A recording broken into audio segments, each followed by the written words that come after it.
नमस्कार, सुनीताज किचनमध्ये आपले स्वागत आहे। आज मी फरसाण्याची सुक्की भाजी बनवणार आहे। कढई गरम करायला ठेवलेली आहे। त्यामध्ये तेल घालूया। त्यामध्ये मोहरी घालूया।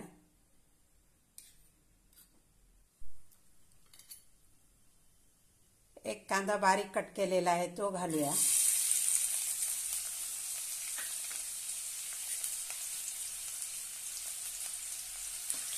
छानपैकी परतून घेऊया।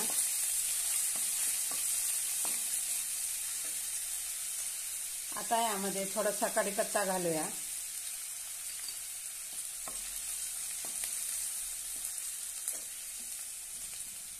कांदा जास्त भाजून घ्यायचा नाही।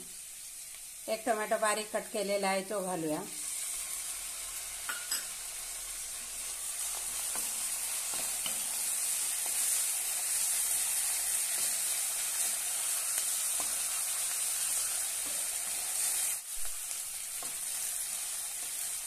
आता यामध्ये मसाले घालून घेऊया।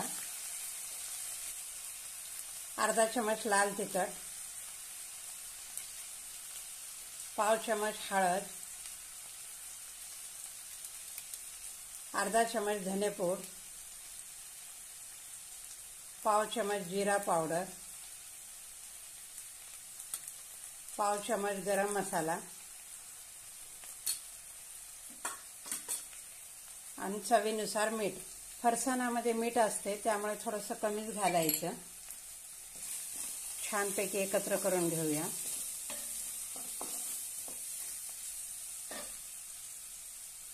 आता यामध्ये फरसाणा घालूया।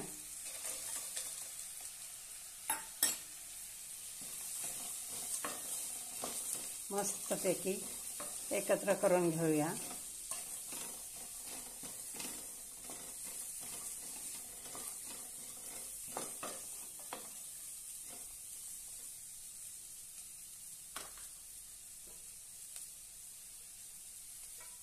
दोन मिनिटं यावर झाकून घेऊया।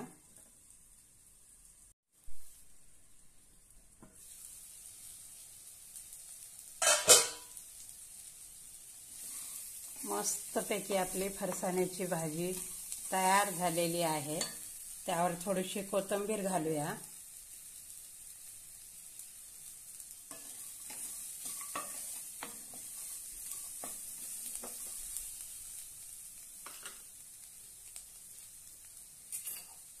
आणि आता आपण काढून घेऊया।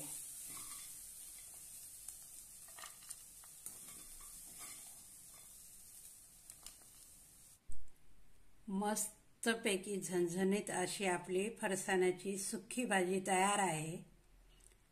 माझी ही रेसिपी आवडल्यास लाईक आणि शेअर नक्की करा। धन्यवाद।